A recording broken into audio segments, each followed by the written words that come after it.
Today, we're making a Volca Keys kick drum. Freebie. Hey, how's it going, everybody? Welcome to Freebeat, where I post new music-related content every single day, so if that sounds good to you, hit that subscribe button, ring that notification bell. Today's patron shout-out goes to Howard Anderson, patron number 1, first one ever. Thanks as always, Howard. Let's get started. So today we've got the Korg Volca Keys in front of us, and we're going to be making a kick drum sound. Now, of course, the Volca Keys is a budget true analog synthesizer, which means that not only can we get some sweet synthesizer tones out of it, but you can also make some pretty cool percussive sounds with it as well, and that's what we're doing today. As you heard in the intro, this kick drum does have a little bit of a retro video game flair to it, and it's one of my favorite sounds that I've ever made on the Volca Keys. So let's dive in. So the first thing you're going to want to do here is turn all of your knobs to the far left, as far as they will go, except for tempo, that doesn't matter at all, and volume, you just want to have it a comfortable level for yourself. But all of my knobs are set to the far left, and these two dials are as well, far left. So as you can hear, we don't really have any sound right now. That's okay. We're actually going to leave the octave knob where it is. And now our first adjustment, you want to take the oscillator knob here and actually move it all the way to poly ring.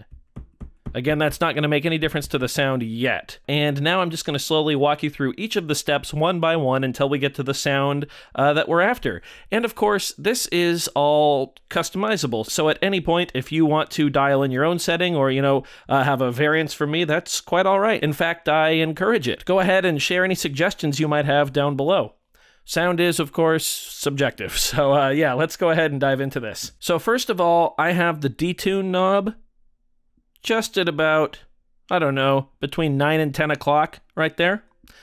So that's our first adjustment. Portamento doesn't really matter. I really only sampled one pitch from this kick drum, but if I did want to use different pitches, then portamento, of course, would come into play. But our amp envelope isn't going to be really open enough to hear it anyway, I don't think. But yeah. All right, so speaking of the envelope, we want to take our envelope generator intensity in the VCO section and turn it completely to the max, all right? All the way up. Still no sound, really. I guess you could use that as a kick drum if you really wanted to, though.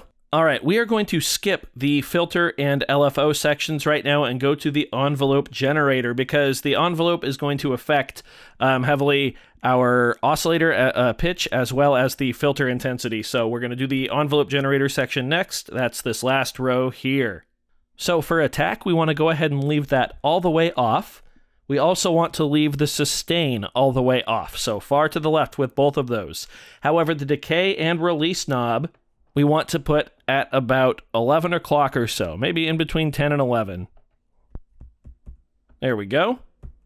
Just like that. Okay, now let's go to the filter section, the VCF. The first thing we're going to want to do here is crank up the envelope generator intensity. We want to maximize that.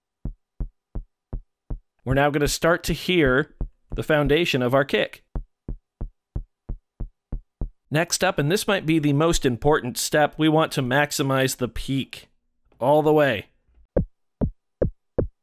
And already we can hear that our kick is starting to take shape. It sounds pretty good. I quite like that sound right there, and at this point in the process, I might stop and actually sample that as well. All right, moving on to the cutoff in the VCF section, we are going to put that at about 10 o'clock or so. And that's going to give us that nice snap. And this is totally customizable. So you could have it, I don't know, let's put it at like 8.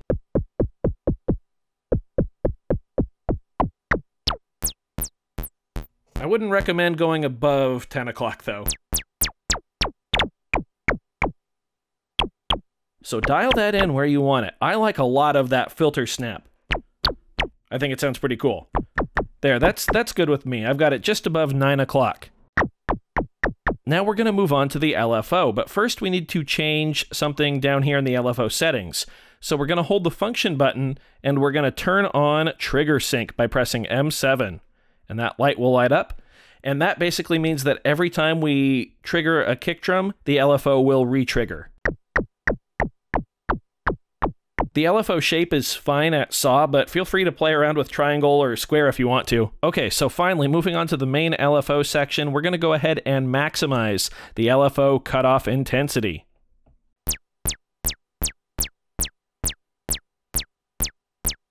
Now I'm going to go ahead and almost maximize the pitch intensity. Again, we can dial that in, you know, how we like it. Now it's time to adjust the rate of the LFO. I recommend starting at about the 12 o'clock position and dialing it in from there, a little higher.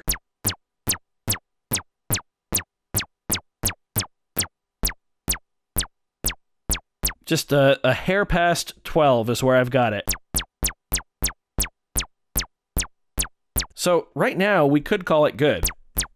That's a pretty cool little kick drum, especially if we're working on, you know, more video game type sounding music. But if you want to really mess with this, the three main parameters that you're going to want to dial in are going to be cutoff and peak in the VCF section and the rate in the LFO section. Let's play with those just a little bit.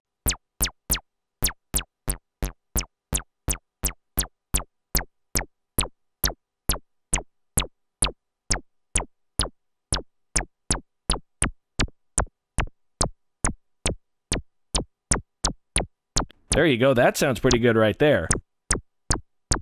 So I've got cutoff at about, I'd say 8 o'clock or so. I've got peak at about 4 or 5 o'clock, closer to 4, I think. And I've got rate right about 2 o'clock.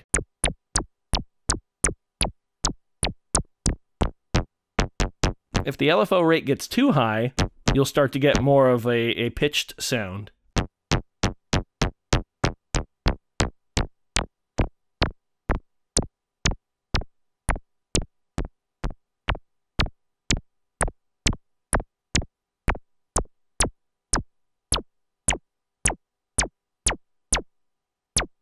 And there we go. And of course, like I said, feel free to play with different, you know, settings. Move it up an octave. Not really a kick, but still a cool sound. Let's go ahead and turn up our release, see what that sounds like.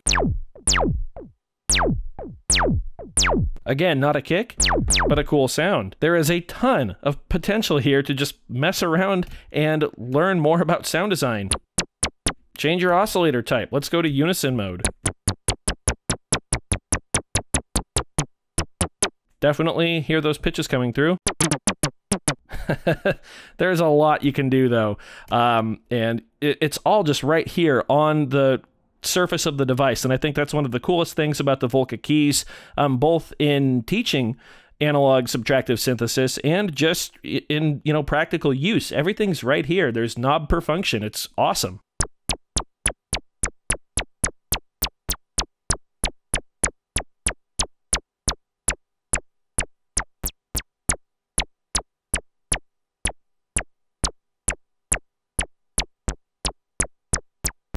So there you have it. That's how you make one of my favorite kick drum sounds on the Volca Keys. I do hope you found this video informative or at least entertaining. If so, be sure to leave a like on it. If not, you can always leave a dislike. That's okay too. Doesn't hurt my feelings, just makes me try that much harder next time. Either way, be sure to hit that subscribe button, ring that notification bell. Thank you so very much for being here. Thanks for watching. We'll see you next time.